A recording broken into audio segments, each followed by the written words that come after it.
He had a mouth on him. Okay. And he would pass by me on the, when he's on the forklift, and he's talking about, look at you, Mr. Superstar. And I'm like, and so I used to be like, man, I would pull you off of that forklift and chokeslam you.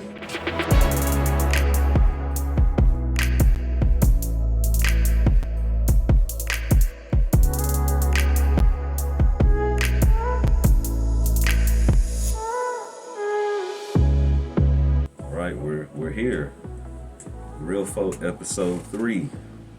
How's it going? Man, going great, man. How you doing today, man? Yeah, I'm great. Ladies and gentlemen, we have with us today Rodney Washington. Okay, barber extraordinaire. Right? Okay. Will you take that? You take that? I'll take that. Okay, I'll take cool. that. So the reason, I wanted to have you here is because you are literally like right in the middle. Your barbershop is literally right in the city, like in the middle of the city. Mm-hmm. You're right across the street from USM. Mm-hmm. So, do you get to? I'm just gonna go right into it. Yeah. I walked in once and you were cutting the basketball players hair. Uh-huh. Like, does that happen? Like, do they just walk across the street and then do you know all of them? You talk to them a lot? Or? Well, I know pretty much all of them. I know pretty much all of them. I'm like, they pretty much, then Godfather be in as they father figure. Okay, cool, yeah. Cool. So I'm gonna go completely off topic because we've been talking about this for a while, and I just want to know, Rodney, why are you a Cowboys fan? Why? Man, why would you do that? I've been a Dallas Cowboy fan since I was a kid. And really? Yes. And I'm like, when I tell you it's deep rooted, and I've always been a person that I'm a one team guy. And I'm not like this. You don't hop. I don't hop. I'm like, I'm not with this team because they winning. Okay. Man, I'm a diehard Dallas Cowboy fan, and I've been that all my life, and I'm a diehard Laker. So those are my teams. Interview over. Yeah, get out. Those are my teams, and I'm like, I don't care if they 1-80, 1-81, and 1-15. I'm still riding. You still riding? Okay. Well, you know what? Look, I'm gonna give you respect for that. But, ladies and gentlemen, I cannot stand the Cowboys. Okay. It's okay. I can't stand them. I love Dak Prescott, but just the Cowboys organization, like with your boy, the owner. We all have faults, man. Do you feel like if they could just get him to sort of not move, but just step to the side a little bit? I'm gonna put this out here, and I'm gonna say what a lot of people are afraid to say. Okay, here we go. I'm ready. The reason why we have not been successful and been back to another Super Bowl is this is one thing. This real talk. Yeah, real talk. Oh, hey, real folk. Here we go. Number one, you play the game to get to the Super Bowl. Yes. And number two, to get paid. Okay, so we established those. Yeah. And it's the next topic is it's hard to get a good quarterback, and it's hard to get a good coach. Okay. So I think Dak's good. What do you think about your coach? I like Mike McCarthy. Mike McCarthy gets he gets a bad shake on.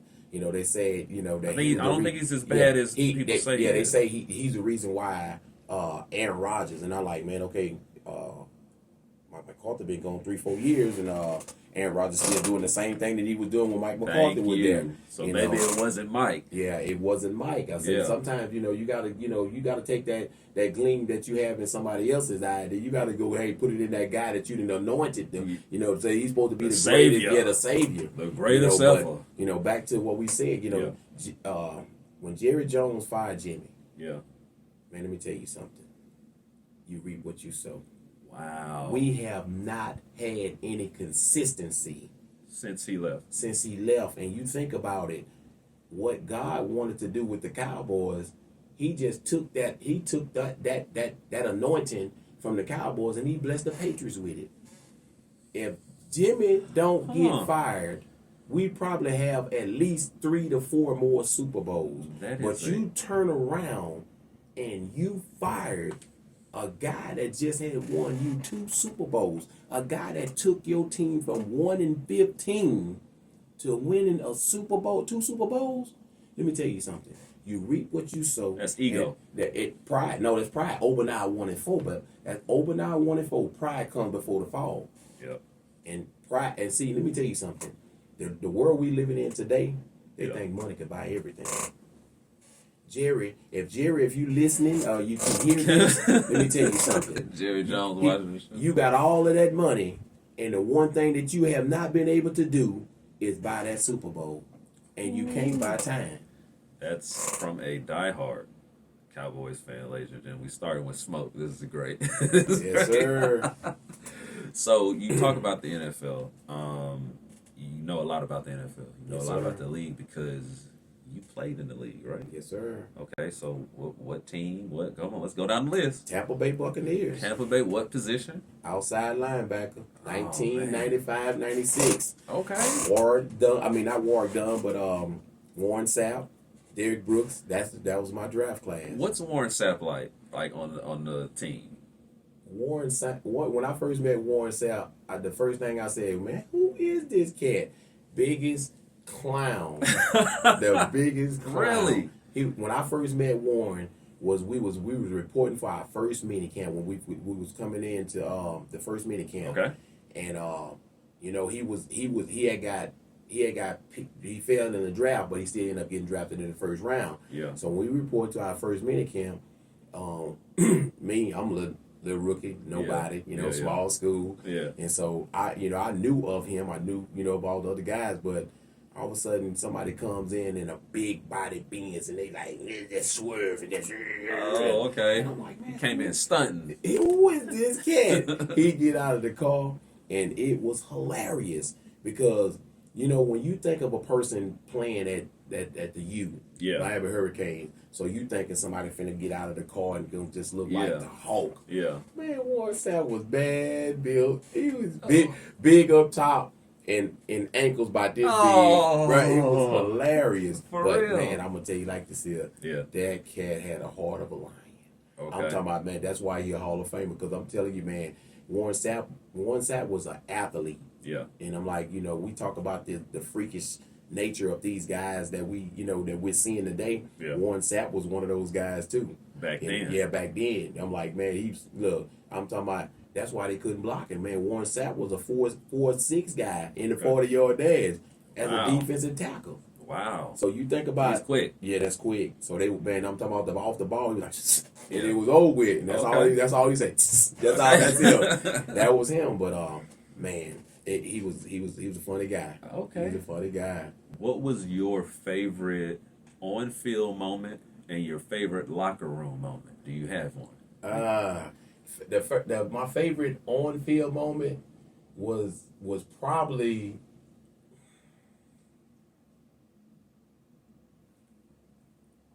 Come on, you got time. Man, probably the first day I put them pads on and realized that a small kid from Independence, Louisiana was in the NFL. Okay. I would say that probably was my my like oh wow moment. Okay. So you were the rookie. So did you get like Yes. okay. Yes. You did, yeah. Yes. That's how this arrived. Oh. Because all the rookies get hazed. Yeah. And so when I went there, I was Mr. GQ Smooth. I had a bob. I had the Gerald Levert thing working with the beard. So, my thing was, the rookies, like, you could either allow or you can get, it can happen forcefully. Okay. So, I'll never forget that day, when they was sitting there and they, I'm watching these guys because I was one of those guys that was very observant. Yeah. So I'm paying attention to everything that's going around me. And I'm like, it's a lot of shooing going on. So it was initiation day.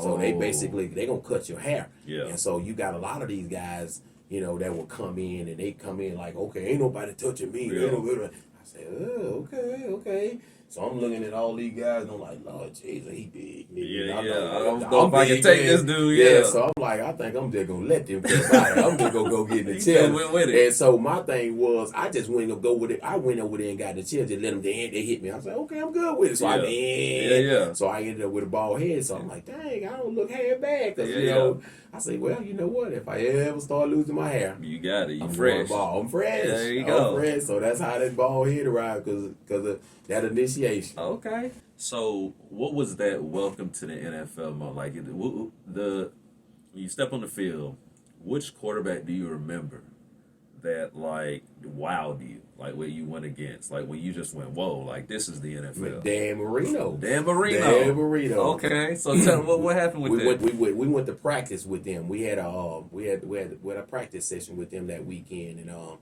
we went up there, and I'm like, man, I was in man coverage. I was covering back out of the backfield, and the guy ran a wheel route. Okay. And I'm like, okay, so he like set up. Yeah. So I'm like, okay, I gotta get on my horse. Yeah. And so, man, I done turned and I'm running, and all of a sudden I hear something say, shh.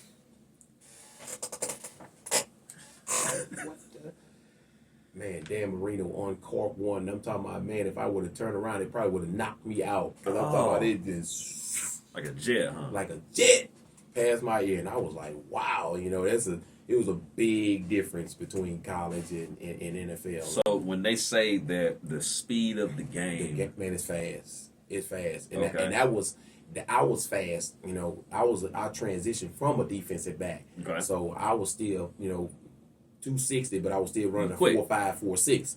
So yeah, that's fast. So I'm like, okay, these guys are faster than that, and I'm like, oh Lord, and I'm like. So you constantly on high alert, Yeah. Because there's one thing that you don't want in the NFL is to get beat deep. You get beat deep, you're gonna go to your locker. It's gonna be a pink slip right there. So it really is like that. Man, it's real. I'm telling you, the NFL stands for not for long. Because if you're not doing your job, not for long. It's over. You missing tackles, constantly missing tackles, not for long. Man, It's real. I'm Wow. talking about, man, look, there's no room for error. And I'm like this here. If you're not 1 through 3, you don't have no room for error. Okay. And I'm like, Yeah. those guys, they get a little grace. Because they're the top dogs. But when you down at the bottom and a rookie free agent or 5th and 6th round pick, not for long. So get out. Not We for don't long. need you, man. Not for long. So tell me, you talk about not for long. That last game, and did you feel it coming? Like your time was sort of, or was it a complete surprise?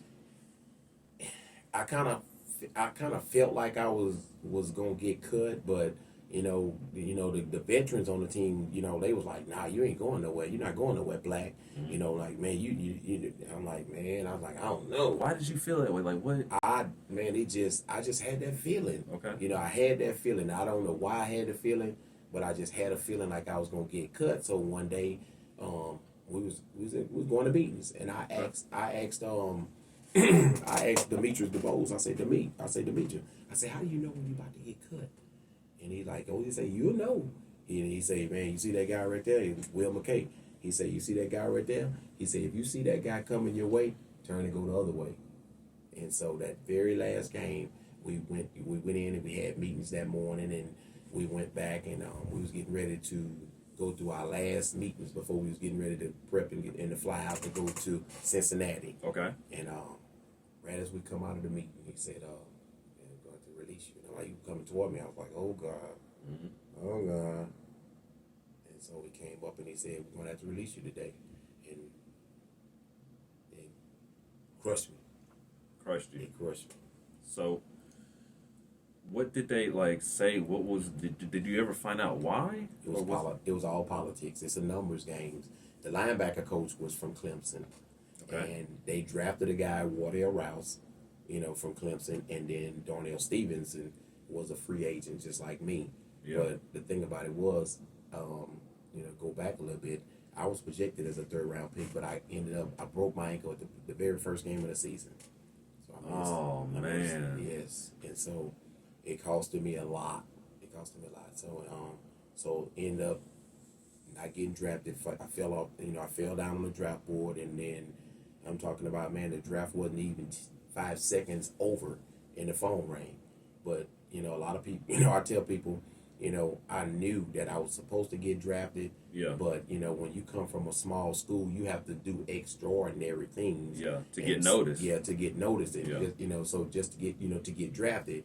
But Tampa Bay loved me so much, they sent 4 scouts to work me out because they couldn't believe the times and the numbers.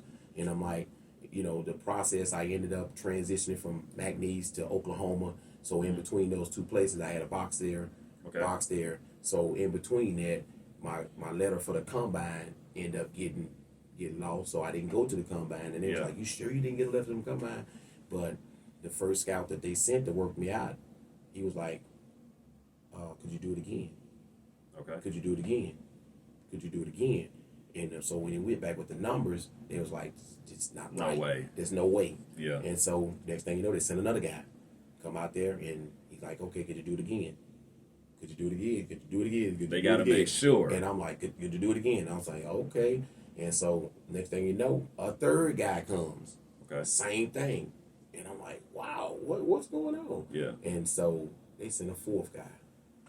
Dang. So that's when I knew. I said, "Okay, I'm gonna get drafted by Tampa." I knew I was going to Tampa. Okay. I just knew in my heart I was going to Tampa. Mm-hmm. But the day before the draft, I was laying on the couch and the phone rang. Okay. It was the Cowboys. I lost my mind. I said, "Oh Lord!" I told Mama, I said, "Mama, Cowboys just called. Cowboys just called. They want to know when we'll be at the ball." You know, like, yeah. So I was excited. So, didn't happen. Okay. But soon as I'm talking about, man, as soon as the last pick was in, Tampa had the last pick, and they chose Wardell Rouse. They drafted him with the 6th pick. So I'm like, okay, it is what it is. So we weighed our options, and Tampa only had four linebackers under contract. So I'm like, okay, they really love me. So I'm like, my agent was like, okay, we're going to Tampa. Man, you had agent, you had all that. Yes. Man, I've never. Dude, I was a projected 3rd round pick. I told you I got injured. Yeah, and, broke the ankle. I broke my ankle, and I missed pretty much the whole season. Yeah. Dang, man. Well, I mean, you still got. Oh yeah. I got the chance. I got the opportunity. So what, as you're packing your stuff and you're leaving, crying. You cry? What? I'm crying. You crying? Crying. Man. Crying. I'm talking about like a baby, boo-hoo crying. Yeah. Mm-hmm. Knock on the door. Mm-hmm. Had 11 coaches. 11 coaches came over, and they came over to console me, told me to don't give up, and you were supposed to make this team, and got caught up in some politics, numbers game, and so I was devastated. Did you ever did you try it again? Did you? I gave up, and that was one of the things that that I had to really, really, really, really, allow God to deal with me, because I was bitter. I was bitter at him. Okay. For allowing it to happen, and really the one thing that hurted me more than anything, I was bitter at my father, because my father. How did that come in? My father wasn't in my life and didn't attend no games, and a mom gonna love you. A mom is gonna love the heck out of you. Yeah, regardless. Your mama can't put that dog in you. And so, okay.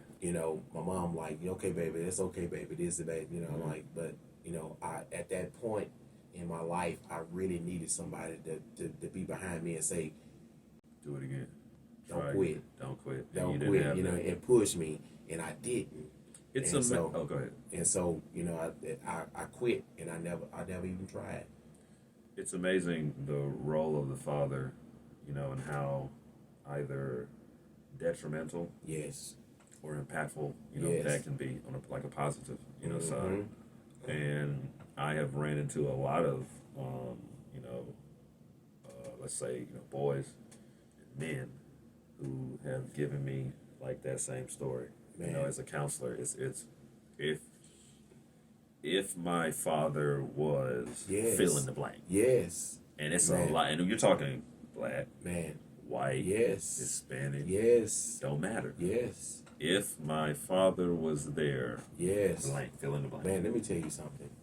A father is the key. A father, not only a father, but a godly man is the one ingredient that's missing in today's society and in the families now, because a lot of kids grow up and they have mom, but mom can only do so much. Yep. But then a woman job is already tough whenever you're talking about raising a young boy, because you can't teach him how to be a man. You know, there's some of the things that he needs to learn for his toughness, and that just to be able to go out there and teach him how to work, to grind. Just to it's important. Yeah, it is. I think that my mom taught me a lot, about those type of things, how to work, why you work, things like that. But there is an added element to it. Yes. A different element. There's a different element. And I think that, hats off for mothers, single moms, man, who have just done shout out incredible. Washington. Shout out Miss Carol Lee Washington. Shout out Shirley Collins. Yes, and I'm like Shirley Ann Collins. I tell people that I am who I am today because of my mom. Yep. Man, my mom, man. I'm telling you, my mom taught me so much, man. She I cook, clean. Yeah, I wash clothes. You see that? Yeah. I know how to bake. Did you have to go to the washterior too? Yes. Yeah. Saturday morning, 5 o'clock. It was either all day Saturday or all day Sunday. I'm not the only one. Oh, there man. You go. Yeah. Look, and had to be there all day until all the clothes were washed and folded. You couldn't leave. She wouldn't just put the clothes back in the bag. No, you had to fold them. You had to fold the clothes. Everyone. Did you do the thing so I was we get out of the van at the time, and we go in, and I would go around. She said, "Go ahead." We put our hands on the different ones to see which one is warm. Mm-hmm. So because some of them, some of them they don't have. They turn them down low. Yeah. And so we would wait sometimes. Because we get there late, and you're talking like 7 in the morning late. Yeah, I'm talking about, man, not getting out of there until about 7 or 8 o'clock that night. Yeah, and so like for we'd get there, but people would already be there. So we had to wait till we'd get up at 6 Saturday, and then have to wait till 7:30. Just kind of hanging out in the car, and we'd be like, okay, that. At the minute that we had to go in and put the quarters in, and turn that crank, and then just wait, and it's amazing how that type of stuff builds character. Yes, especially for anybody growing up. And so the funny thing, I go to college, I go to Cary right now, and I had a friend. We live in the top door, and I live right beside the laundry room, and I couldn't believe. I was like, "Hey man, this free?" And they were like, "Yeah, man, just go in there." And so I never forget, there was a kid who's a pre-med student one morning who was going down. I was going to breakfast, and I saw him down. He was dragging this big cloud of laundry. And I was like, because he's on the same floor as me. And I'm like, "Say, bro, the laundry mat just right there." He said, "Bro, I don't do my laundry. I let my mom do this." I got on the phone, and I called him. I said, "Mom, you won't believe what just happened. I'm telling you. Thank you so much for teaching me how to do this stuff." I look, trust me, I have one of them stories, because I'm like, when I get to college, and I'm washing my clothes, and when I finish washing my clothes, I'm going to the room, and I'm folding them all up, and I'm ironing my clothes, and they looking at me, and I'm these cats looking at me like, "Man, what's the deal with this cat?" You had to iron your clothes too? Man, I look, Mama made us iron our school clothes for a week. Bruh.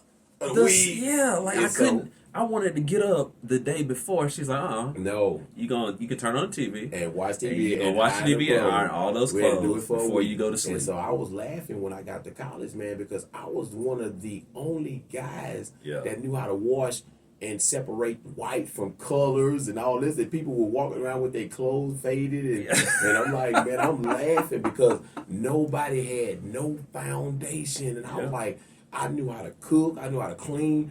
I was self-sufficient. I was the designated guy to cook and barbecue with it, because they didn't know how to do anything. My mom, she always had that one. She said, "When you leave me, you're gonna know you're gonna be self-sufficient." That was her word.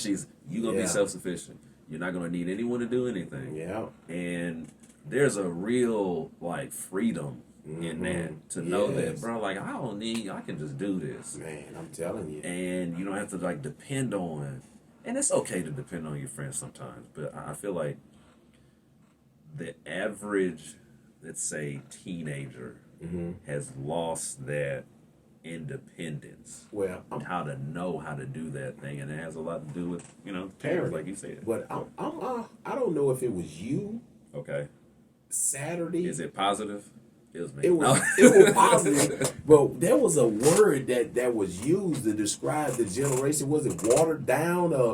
I don't know what it wasn't you. I think. No, yeah. But this generation is being raised totally different from the way we was raised. Yeah. We was raised that we had chores to do. Oh, we couldn't go outside and play. I couldn't do anything. We couldn't look when you get home from school, get in there and do their homework. Take your school clothes off. Wash them yes. Dishes. Yes. Sweep that floor. Yeah, we had chores, so those things was given to us for a reason because it taught us how to work and how to be self-sufficient. Yeah. And basically, when we actually had to lead a nest we knew how to do things. It was just like, bro, it's easy. It's easy. Like, why can't you do this? These kids get iPads and four-wheelers, go-karts, side-by-sides. Any shoes they want. The latest phone. They get every phone that comes out, but they bring it home 3 and 4 Fs. They don't know how to, they don't make up their own bed. They don't clean up their own room. I'm like... Yeah, it's crazy. It's a brave new world. It's crazy how the generations have totally changed from when we come up. Yeah. Man, let mama come home and that house be... Bro, go out there and get that switch, boy. Man, it's like, I'm man, telling you. We knew better. Yeah. We knew better. Let me. So you're. Let's fast forward to you come back from the NFL, and that first job, man. Like, what was that like coming from the NFL, Tampa Bay, to wherever you started working? From cashing a $3,000 a week workout bonus. I'm talking about just for working out. What? Yeah, $3,000 a week till all of a sudden you making, $575 at Wieners in the clothing store working in the men's department. I was like, oh Lord. There's a clothing store named Wieners? Wieners. Dang. So did anybody like jeer you a little bit? Cause your boys gotta give you a little heat for. Well, I didn't get that until I actually started the job that I ended up transitioning to, and I worked there for a long period of time until I actually shifted. Okay. So I had this one Steve Craig. You know his name. Yeah, look, I'm telling you, I used to want to choke him out. He was a forklift driver. Yeah. And everybody in there knew that I played ball. That I played in the NFL and I got cut. Yeah. And he was one of those ones that he was like one of those antagonizing gnats and so every time he would pass by me, called his man a gnat. Yeah, we'd be able to break because he was a short guy, little short, Caucasian guy, probably about 5'4", but he kept up all kind of chaos. He had a mouth on him. He had a mouth on him. Okay. And he would pass by me on the, when he's on the forklift, and he's talking about, look at you, Mr. Superstar. And I'm like, and so I used to be like, man, I would pull you off of that forklift and choke slam you. Hey, look at you now. He say, this ain't no football in here, Mr. Superstar. Look at you. And so he used to just drive it, but it was funny though. I'm like, I still remember it like it was yesterday, but I'm like, bro, dude, I would choke you out. Testing your patience. Quit playing with me. Yeah. So you go from that job, and then what was the next? Because we know what happened ultimately to Barber, but like I'm always interested in that middle ground. God started moving in my life. I was like, I knew when I was working at Wieners, I'm like, nah, I can't do this. I gotta get something better. So I was laying in the bed, and one morning, and I was on my day off, and God woke me up, and He said, go fill out applications. So I'm like, okay, I went to the warehouse, fill out application, and I got dressed up in a suit and tie and everything. Yeah. Went there, and the guy looked at my application, and that was it, and didn't hear from him. So I'm like, dang, I called and didn't hear from him. So I'm like, I was in the bed again. Yeah. Woke up. God said, go put in another application. But this time He said, wear some old clothes.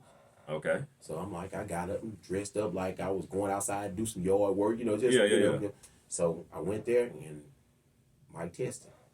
Okay. He was up in there and he was from Florida. Okay. He loved the Gators. Yeah. Hey, yeah, go Gators. Love the Gators. That's right. And so I didn't know He's a he good was man. I didn't know he was a football fan. Okay. So when I went in there, that's all he said. He said, "Man, today your lucky day." I'm like, "Okay, yes." Mm-hmm. He said, "If you can come back with a diploma, driver's license, and your social security card, you got yourself a job." Wow. And so I started as an auto filler, and that's a physical job. But Yeah. I'm like, I was an athlete, so It didn't matter. Yeah, running. you got it. Yeah, so I knew I could handle it.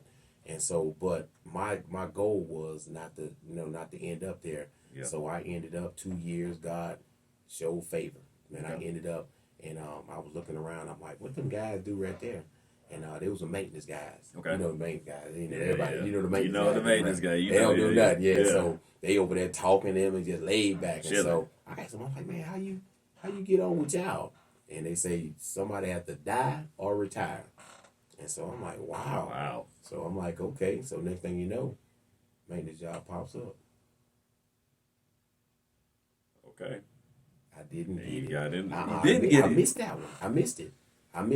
Okay. A guy that went to high school with me, that was he was a year or two older than me. He was there 3 months before me. He got it. Okay. Then next thing you know, another one popped up like in less than a month or 2 months later. And you got. I end up getting it. Okay. And, Cool. and I'm like, man, nobody died, nobody retired. Yeah. And you got it. And I got it. And I'm That's like, cool. I remember the superintendent over the whole plant Yep. called me to the office over the intercom, and everybody was like, whoa, man, what you did? And so I was like, man, I don't know. I didn't even know where his office was. And so I went in there and didn't have no shirt on, 6-pack, ripped abs, muscles This popping out guy. everywhere. And he said, go put a shirt on. Just like that. So I walked outside, put my shirt on, come back in. He said, I heard you put in for the maintenance job. Yeah. I was arrogant. Yeah. I said, yeah, why, you gonna give it to me? He sit back and he had his hand crossed like this. He said, we'll see. That was it. That was in the conversation. Okay. Man, 2 days later, they called me and offered told me I had a job. That's nice. So I Okay. ended up in maintenance, and I worked in maintenance, and I started out, I took a drastic pay cut. Okay. I'm talking about went from making $1,400 a week to $350. Wow. But I had a plan. Okay. I'm going to barber school. Okay. I'm gonna go to So barber that's school. where that's what happened. That's what happened. And Okay. so the maintenance job was Monday through Friday. Mm-hmm. Get off at 4:00 every day. Mm-hmm. Off weekends, holidays, everything. Yeah. I was like, yes, I'm going to barber school. And you got to go to barber I school. got to go to barber school. I would get off work and I went to barber school, and when I was going to Baton Rouge, so I was driving 35, 45 minutes to class, and when I got there, favor showed up. Okay. So you go to barber school, you graduate, Mm-hmm. and then you get into your first spot. Mm-hmm. What was that feeling like to finally get? Man, like going outside in the rain as a kid, just Really? just dancing in the rain. Okay. Man, because I'm like, it was just being able to accomplish something. Not only accomplish something, to be able to just say, hey, look, this is mine. Yeah. This is my name. Yeah. This my business. Mm-hmm. So it was just a great feeling, man. And I was like, wow, and I'm like, things were happening fast. And Yeah. I'm talking about, man, fast. So You were getting established quick. I was getting established quick, and I'm talking Okay. about God would restore me. I'm talking about fast. So, I didn't even look back about, Tampa playing ball and nothing like that there. Okay. So it happened fast. Well, you have to, that was, kind of like an ordained thing, because a lot of people, I read that once they go to the NFL and they try to come back to, like, it's a really hard transition. Yeah, and it was for me, because Yeah. I'm like, I really had put all my eggs in one basket. Mm-hmm. I didn't know what I was going to do. I never even, the only thing I thought about was, I knew I wanted to be a coach. Okay. So that's why, I started, dibbling and dabbling and, and teaching and everything. But How old was that? no. That's interesting. The first two guests were teachers, Mm-hmm. and so you kind of knew quick that that wasn't for me. That wasn't for the you. kids Why? were different. The kids were different. The respect. Yeah. And then when you have kids talking about putting their hands on you, talking about they'll shoot you in this. Wait, whoa, like, time out. you had kids threatened to shoot you? As big as I was. Tell the audience how big. Like what are we talking about here? Tall. How tall are you? Look, 6'3", and when I got cut, when I came from Tampa, I was 260. Okay. But I'm talking about rock 260. Yeah. I'm talking about the rock 260. Yeah. Nobody fat.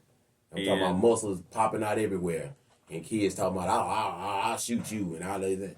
And I'm like, son, you put your hands on me, I'm gonna choke you out.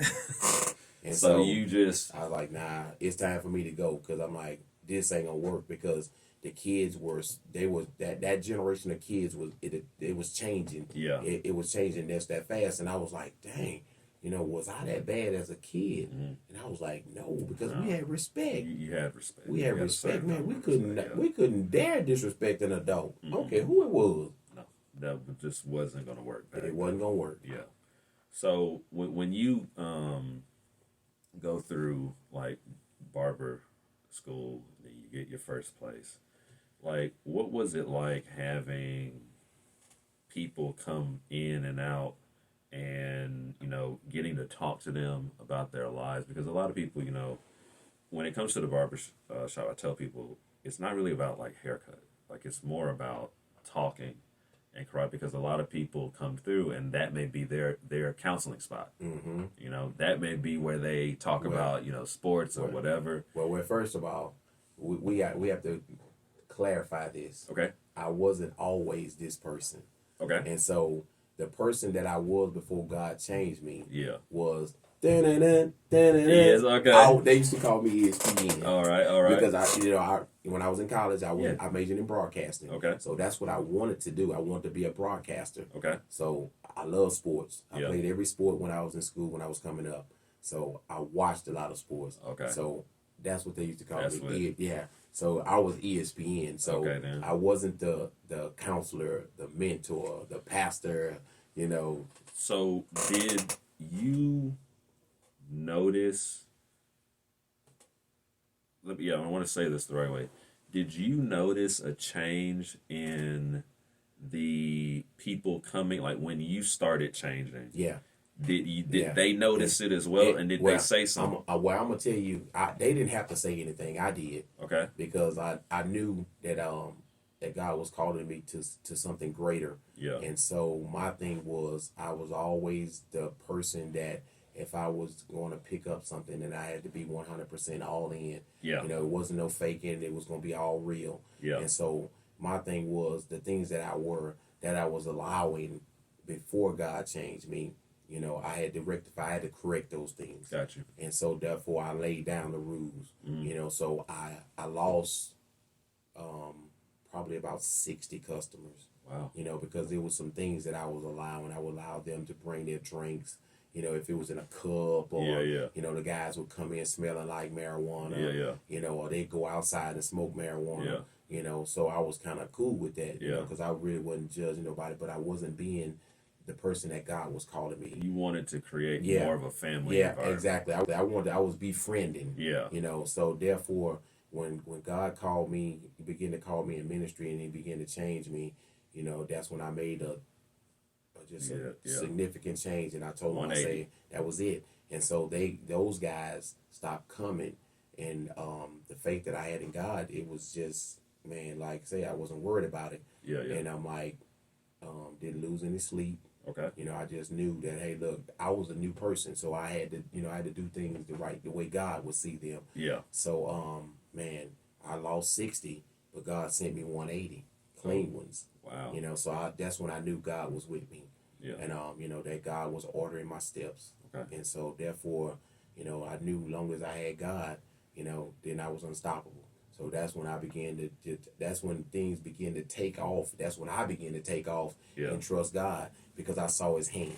I saw his hand all over my life. So like when you talk about, as I run into people who say, when people get saved, like it feels like they're judging me and they feel like they're better than me. No. So what was that sort of, did you ever get that type of like ridicule from people? No, I've never had. Where they say, well, Rodney think he better now because he just go to church and stuff. Well, I've never had nobody, I don't think I've ever had anyone say that, Okay. Because my thing is, I've always lived my life like this. I don't judge the next person for what they're doing, Okay. what they're saying, and I don't look at what they're doing and judge them, because I'm like, I have to realize we all have sinned. Yeah. So therefore, your sin might not be my sin, my sin might not be your sin. So we all have sinned, and there's no big sin, there's no small sin. Sin is sin. So I always looked at it like that. Okay. But I always would take and I would look at things in the eyes the way God sees them.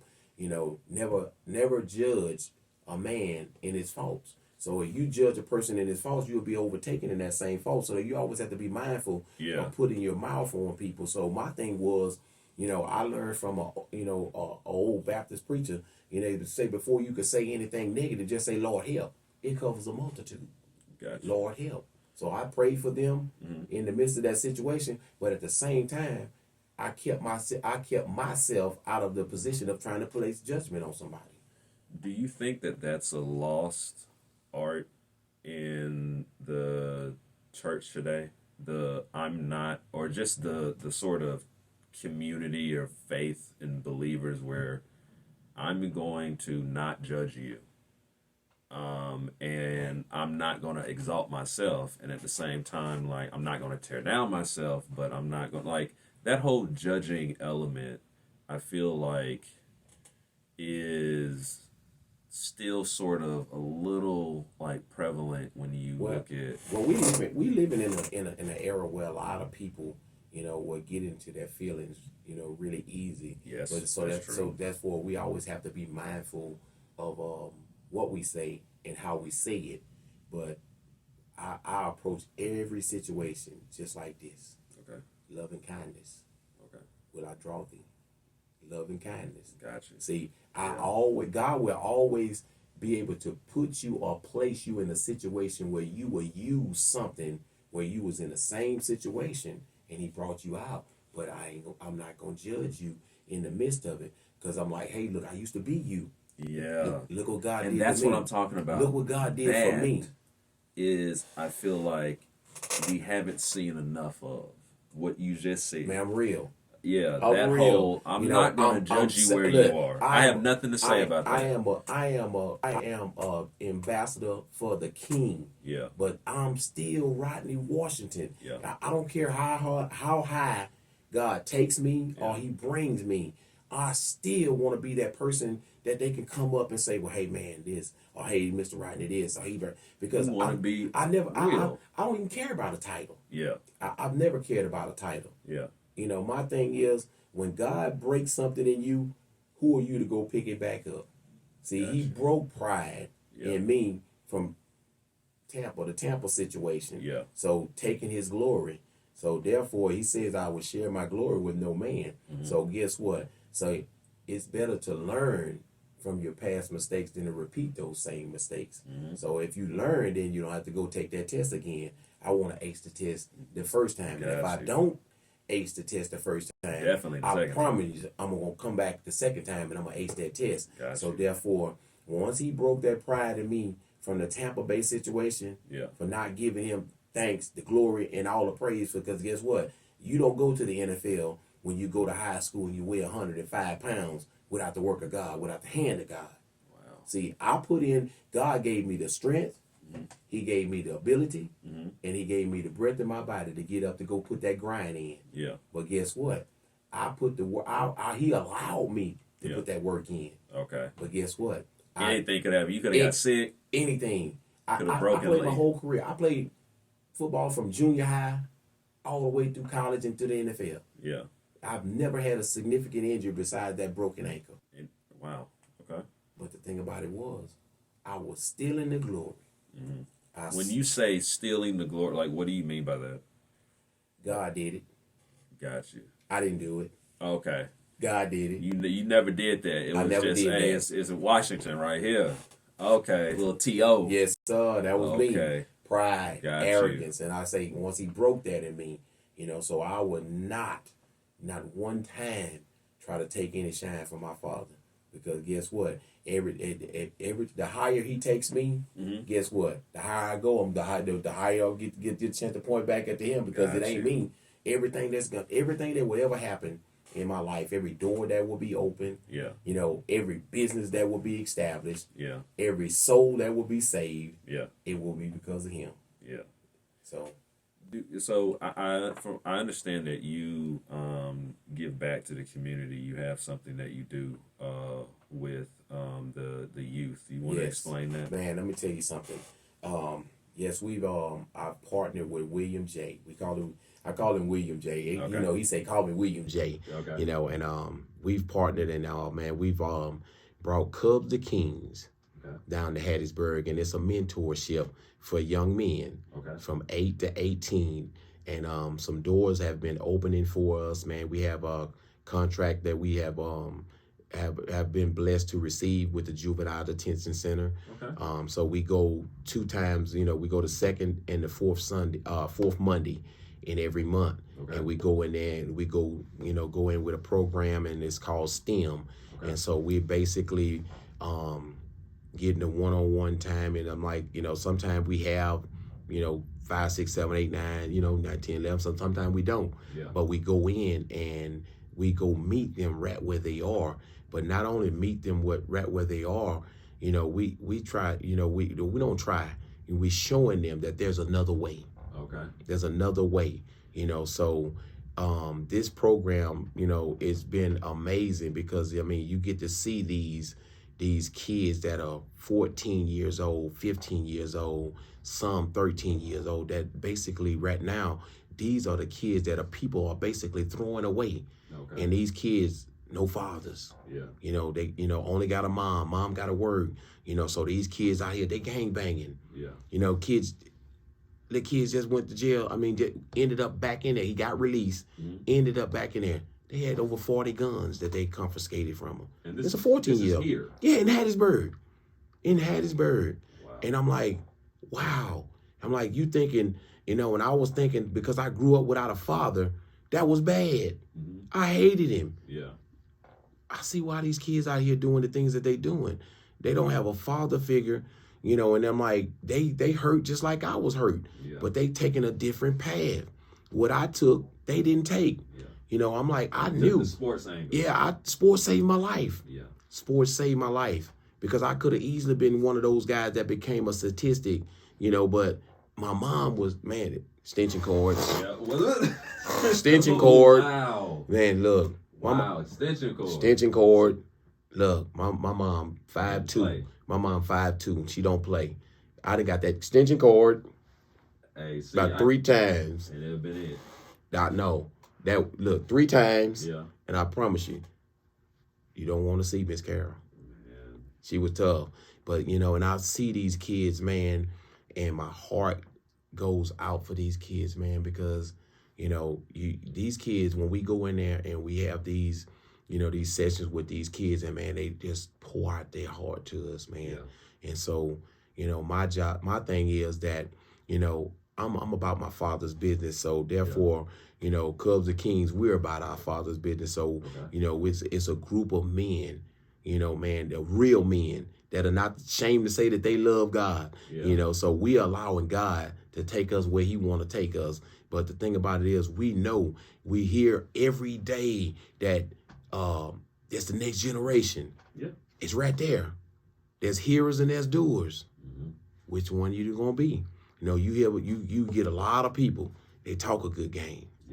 But no, man, look, it's about action. God is a God of action. So we're just trusting God to open the doors that need to be open, put us in places that we need to be in place of. Everything that we need, we're doing that God gonna supply it, because it's actually been happening, because Cubs the King is taking Hattiesburg by storm. That's cool. And I promise you, man, look, let me tell you something. Like I say, it brings you to tears just to see us to be able to go in and show these kids, not only show them, but to breathe life into them, to show them that there's another way, to teach them there's another way. And April 23rd, Cubs and Kings is bringing Golden Gloves boxing to Hattiesburg, Mississippi, baby. All you have to do is get in touch with me. You come by the barbershop, Pro Cuts, 334A North 25th Avenue. You know, I have we have flyers. We have, you know, for the parents that are looking for mentorship for their kids, and, you know, for whatever reason, you know, they can get in touch with us. You know, come by the shop and, you know, pick up some flyers, and then, like I say, you can go on the email. We LLC with everything we need. We got it. Thank you for coming by. Man, ain't no problem, man. Thank you for having me. Oh, yeah, man. I enjoy our talks, you know, in the morning time, you know, in the shower. Okay. All right, well, this has been another episode of Real Folk, episode Real 3. Folk. Yep. And I want to thank Rodney Washington for coming through. Man, thank you for having me. You know, and we will see you guys next time. Peace.